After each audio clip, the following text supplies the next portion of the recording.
Assalamualaikum warahmatullahi wabarakatuh. Di sini saya dari kelompok 1 ingin mempresentasikan tentang motivasi dan tujuan ekonomi Islam. Yang pertama, pengertian motivasi ekonomi Islam. Motivasi ekonomi adalah suatu kondisi atau kecenderungan yang menggerakkan manusia untuk berusaha mendapatkan dan mengatur harta, baik material maupun non-material, dalam rangka memenuhi kebutuhan hidup mereka baik secara individu maupun kolektif, yang menyangkut perolehan, pendistribusian, ataupun penggunaan untuk memenuhi kebutuhan hidup. Selanjutnya, hadis tentang motivasi ekonomi.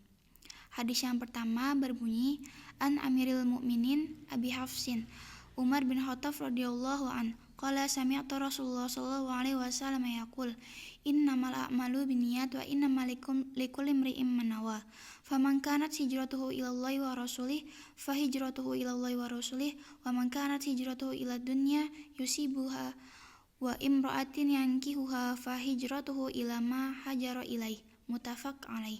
Yang artinya dari Amirul Mukminin Abu Hafsin Umar bin Khattab radhiyallahu an berkata, aku mendengar Rasulullah Shallallahu alaihi wasallam bersabda, sesungguhnya amal perbuatan itu tergantung pada niatnya, dan sesungguhnya bagi setiap orang tergantung pada apa yang diniatkannya. Maka barang siapa berhijrah karena Allah dan Rasulullah, maka hijrahnya itu diterima oleh Allah dan Rasulullah.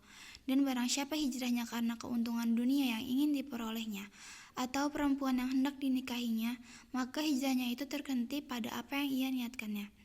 Hadis riwayat Bukhari dan Muslim.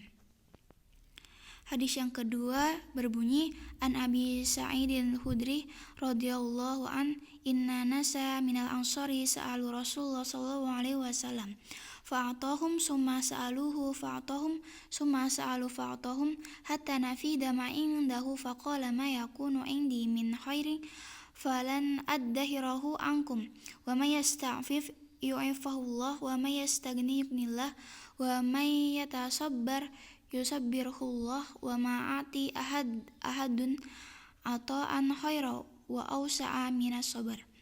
Yang artinya dari Abu Sa'id Al-Khudri radhiyallahu an bahwasanya orang-orang dari kelompok Ansar meminta kepada Nabi Muhammad SAW dan memberi kepada mereka. Lalu mereka meminta kembali dan Nabi memberi lagi hingga habis apa yang dimilikinya. Rasulullah bersabda, aku sudah tidak apa-apa lagi dan aku tidak akan menyembunyikan sesuatu dari kalian. Barang siapa punya menjaga diri, maka Allah menjaganya. Barang siapa yang merasa cukup, maka Allah akan mencukupinya. Barang siapa yang sabar, maka Allah akan menjadikannya sabar. Tidaklah seseorang diberi suatu pemberian lebih baik dan lebih luas daripada kesabaran. Hadis riwayat Muslim. Selanjutnya, jenis-jenis motivasi ekonomi Islam. Yang pertama, sebagai pemenuhan kebutuhan sehingga diperoleh kehidupan yang baik atau hayah thayyibah. Menurut Ibrahim Yusuf, motivasi ekonomi Islam adalah untuk mewujudkan kehidupan yang baik, al-hayah at-thayyibah. Sebagaimana dijelaskan dalam Al-Quran surat An-Nahl ayat 97 yang berbunyi, A'udzubillahi minasyaitonirrajim, man amila shalihan min zakari aw unsa wa huwa mu'minun falanuhyiyannahu hayyatan thayyibah wa lanajziyannahum ajrahum bi ahsani ma kanu ya'malun. Yang artinya, barang siapa yang mengerjakan amal soleh baik laki-laki maupun perempuan dalam keadaan beriman, maka sesungguhnya akan kami berikan kepadanya kehidupan yang baik, dan sesungguhnya akan kami beri balasan kepada mereka dengan pahala yang lebih baik dari apa yang telah mereka kerjakan.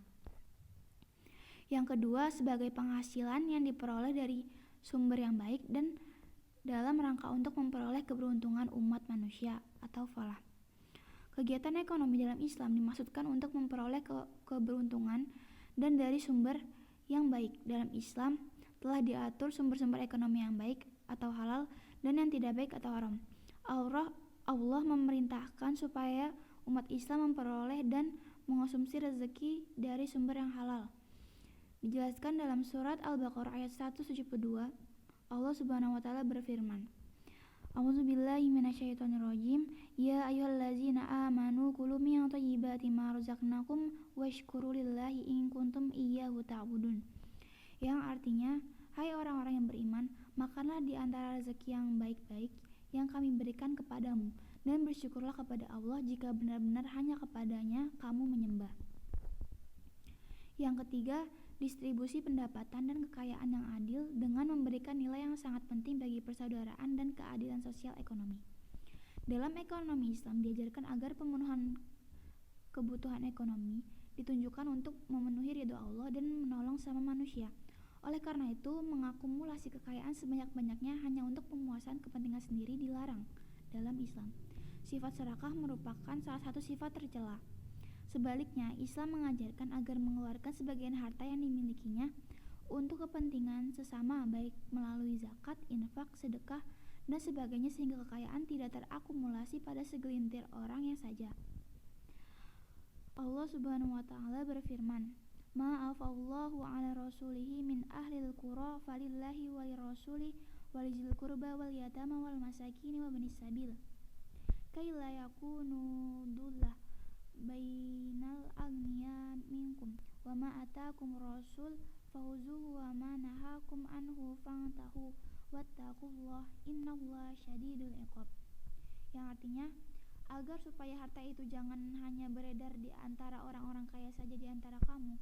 Apa yang diberikan Rasul kepadamu maka terimalah dia, dan apa yang dilarang bagimu maka tinggalkanlah, dan bertakwalah kepada Allah.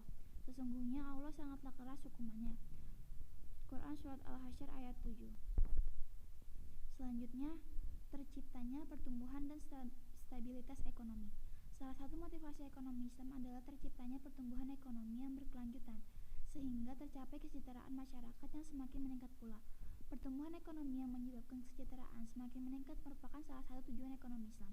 Tujuan ekonomi Islam ini sesungguhnya tidak bisa dilepaskan dari tujuan diciptakan dan diturunkannya manusia ke bumi, yaitu sebagai khalifah Allah di muka bumi, pemakmur bumi atau imarah al-ard yang diciptakan untuk beribadah kepadanya. Dalam surat Al-Baqarah ayat 30, Allah berfirman tentang tujuan diciptakannya manusia sebagai khalifah di bumi. A'udzubillahi minasyaitonirrajim. Bismillahirrahmanirrahim. Wa iz qala rabbuka lil malaikati inni ja'ilun fil ardi khalifah. Qalu ataj'alu fiha man yufsidu fiha wa yasfiku dima wa nahnu nusabbihu bihamdika wa nuqaddisu lak. Qala inni a'lamu ma la ta'lamun. Yang artinya, ingatlah kepada Tuhanmu berfirman kepada para malaikat, sesungguhnya Allah hendak menjadikan seorang khalifah di muka bumi. Mereka berkata, mengapa engkau hendak menjadikan khalifah di muka bumi itu orang yang akan membuat kerusakan kepadanya dan menumpahkan darah? Padahal kami senantiasa bertasbih dengan memuji engkau dan menyucikan engkau. Tuhan berfirman, sesungguhnya aku mengetahui apa yang tidak kamu ketahui. Quran Surat Al-Baqarah ayat 30.